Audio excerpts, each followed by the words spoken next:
I never really believed in the paranormal or supernatural. I always thought the stories about people being haunted or possessed were just stories made up for entertainment, or cases of severely mentally ill patients being misunderstood by fanatical priests claiming demonic possession. I never suspected that they were actually real, but when I was 13, my naive brain would be put in its place. It was the summer of 2007. Life was good. I had a pretty normal teenage life. I had a few friends my age who lived in the same neighborhood as me, and we would do a lot of outdoor activities like hiking, mountain biking, and fishing. We lived just north of the Ozark Mountains in a nice little town in Arkansas. My father had worked very hard to give us all a good life.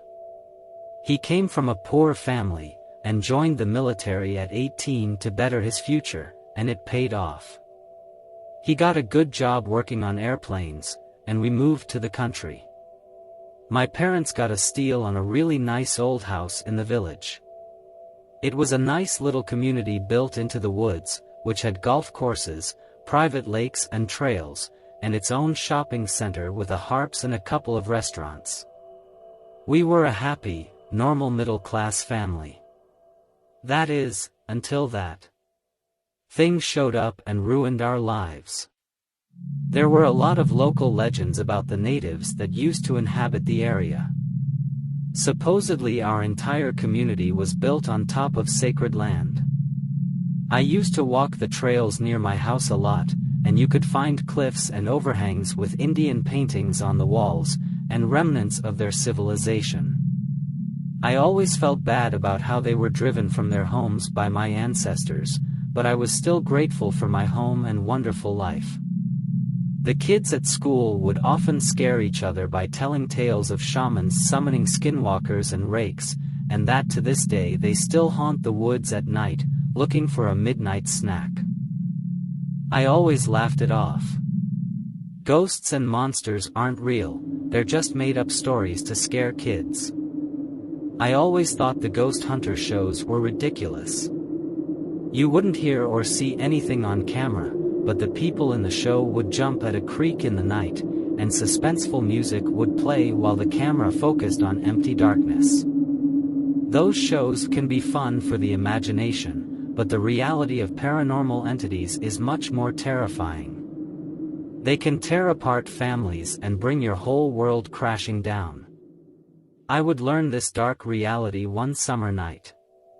The air was cool. I had my window open, and could hear the wind flowing through the leaves. The cicadas reverberating through the midnight woods put me in a sleepy trance. I relaxed and drifted off to sleep. In such a peaceful place, I was completely safe. I always felt one with the woods. It really is beautiful here. Cradled in the sounds of nature, I drifted deep into sleep. Then, a wave of panic. I feel every hair stand up. Chills down my spine. I feel the eyes of someone on me. I can feel their sinister intent. Every fiber in me is telling me to run. There is something here that wants to kill me. No, worse. It wants to own me, to see me suffer. It has been watching me. For a long time.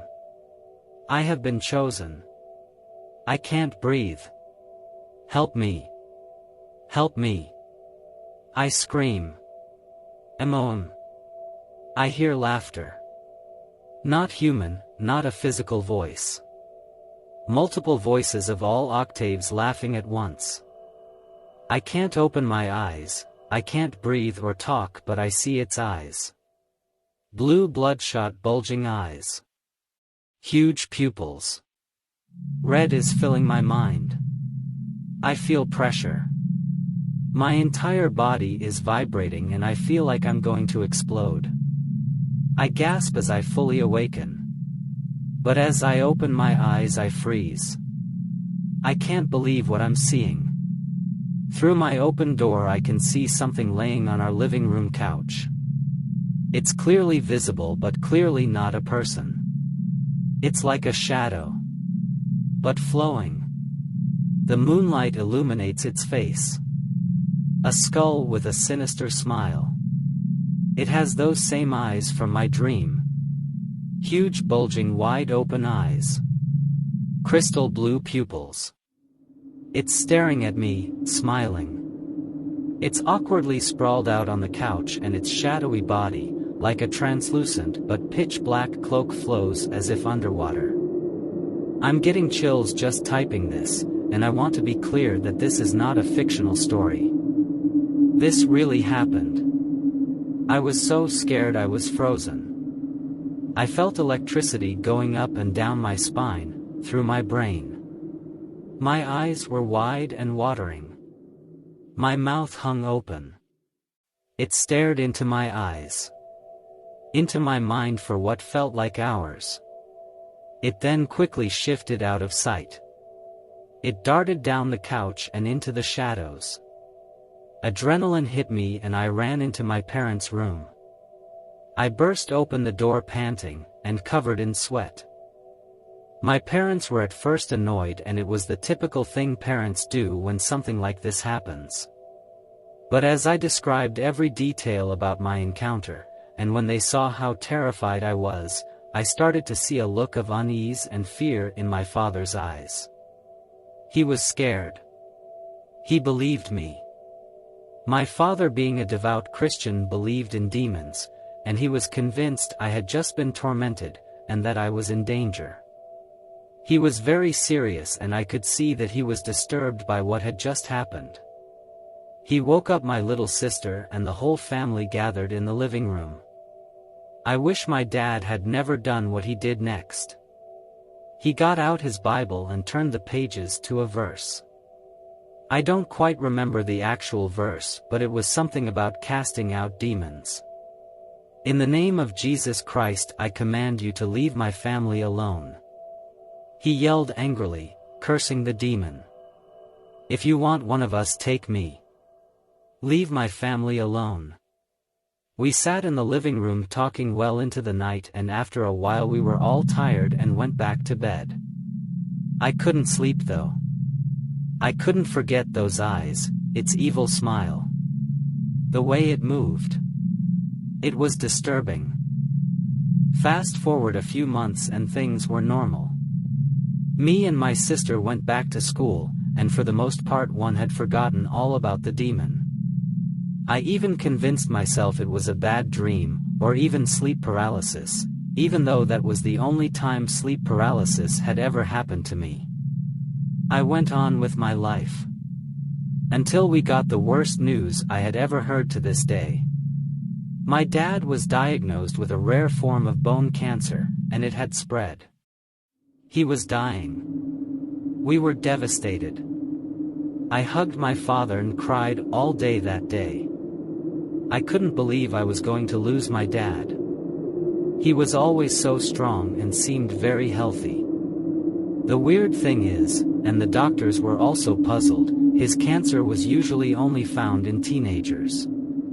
It was a cancer that almost 100% of the time was only found in boys in their early teens. This shocked me, and made me feel guilty.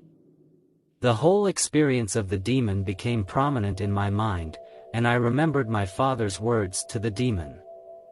I think it had its eye on me, but went after my dad instead. I wish it had taken me though.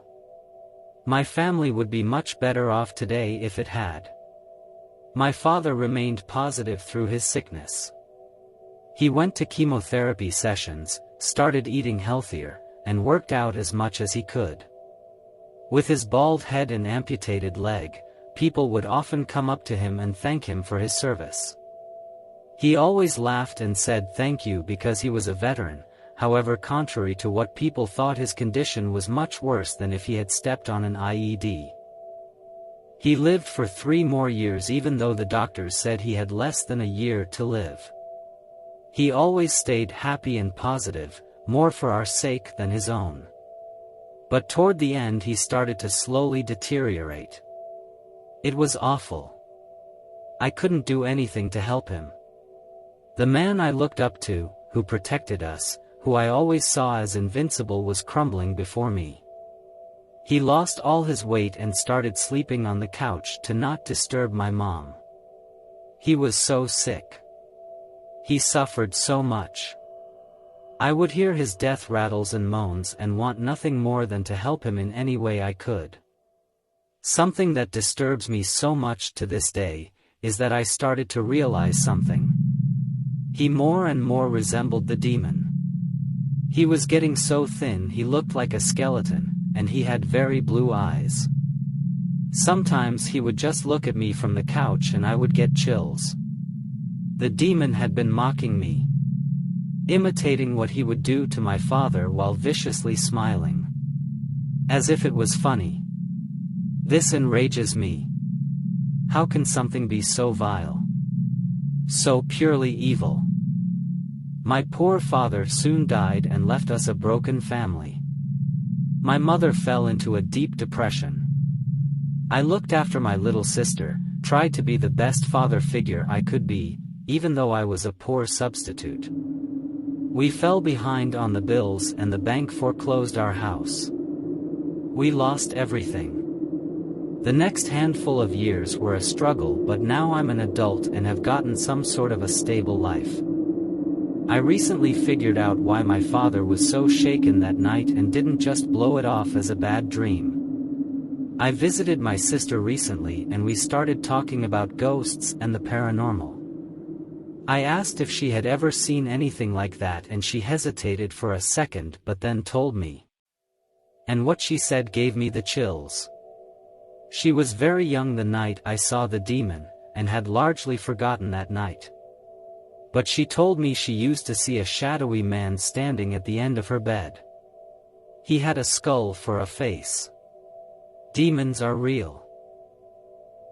Thank you so much for listening to this story, which is based solely on a true event. If you want to listen to more amazing true stories, please do subscribe to Tale Telling, Myths and Legends. And also like the video if you enjoy it, it will really help the channel out. Until next time.